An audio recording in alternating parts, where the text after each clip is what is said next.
Assalamualaikum warahmatullahi wabarakatuh. Selamat pagi anak-anak. Bagaimana kabar kalian hari ini? Semoga selalu sehat ya. Anak-anak, hari ini kita akan belajar lagi tentang pembelajaran pendidikan lingkungan hidup tentang memelihara lingkungan fisik rumah. Sebelum pembelajaran dimulai, mari kita membaca basmalah bersama-sama. Bismillahirrahmanirrahim. Yang pertama adalah pentingnya jendela dan ventilasi rumah. Rumah sehat sangat penting bagi kita. Rumah merupakan tempat untuk bertemunya anggota keluarga. Rumah harus berventilasi dan berjendela yang cukup. Ventilasi berguna untuk sirkulasi udara, sedangkan jendela merupakan jalan masuknya sinar matahari.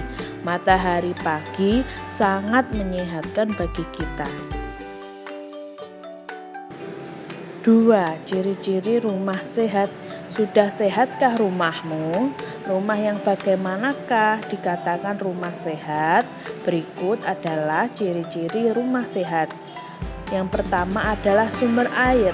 Tersedianya sumber air bersih dan sehat dalam jumlah yang cukup.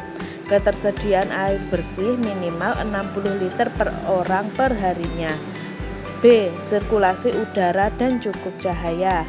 Lancarnya perputaran udara di dalam supaya tidak lembab dan selalu segar. Untuk itu setiap kamar sebaiknya mempunyai satu ventilasi udara. C. Saluran pembuangan. Mempunyai saluran pembuangan air yang lancar, tidak menggenang dan tidak tersendat supaya tidak menimbulkan kuman, bau menyengat dan menjadi sarang penyakit. D. Rumah bebas dari zat kimia. Rumah seharusnya tidak terkontaminasi zat kimia berbahaya. Contohnya seperti cat rumah, pembersih yang mengandung bahan kimia berbahaya, sampai penggunaan pestisida. E. Lingkungan rumah. Lingkungan sehat sangat mendukung bagi kesehatan penghuninya. Memiliki lingkungan hijau atau ruang terbuka hijau. F. Kebersihan rumah.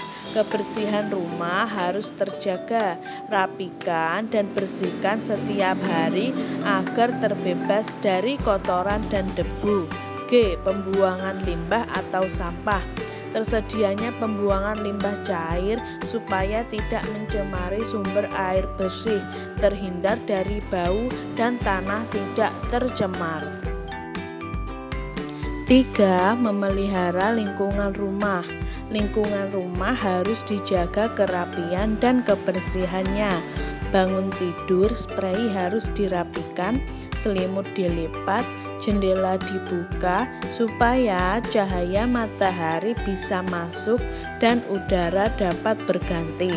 Lantai disapu dan dengan sapu ijuk. Kemudian lantai dipel hingga bersih.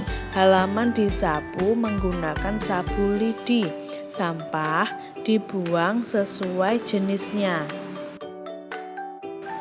Jangan membuang sampah di selokan karena saluran air akan mampet. Waktu hujan turun, air akan meluap dan akan terjadi banjir. Kamar mandi juga harus dibersihkan. Air dikuras seminggu sekali, lantai disikat sampai bersih sehingga tidak ada jentik-jentik di dalam bak penampungan. Kamar mandi jadi bersih dan sehat. Barang bekas yang dapat menampung air dikubur atau ditanam. Genangan air tempat sarang nyamuk. Nyamuk dapat menularkan penyakit demam berdarah, malaria, dan chikungunya. Itu adalah penyakit yang berbahaya. 4. Pemberantasan sarang nyamuk atau disingkat PSN. Tahukah kamu bagaimana cara pemberantasan sarang nyamuk? Siapa yang sudah tahu tentang 3M? 3M adalah 3 cara membasmi sarang nyamuk. yaitu menutup, menguras, dan mengubur. 5. Merawat tanaman dan hewan. Di sekitar kita ada ruang terbuka hijau atau disingkat RTH. Tanamannya bermacam-macam, ada sayur, bunga, dan jenis lainnya. Setiap hari tanaman disiram agar tidak layu dan tetap segar. Lingkungan terasa nyaman. Supaya tumbuh subur, tanaman harus dipupuk. Tanaman subur banyak menghasilkan oksigen hingga udara menjadi segar. Lingkungan terasa sejuk dan nyaman. Selain tanaman, hewan piaraan juga perlu dirawat.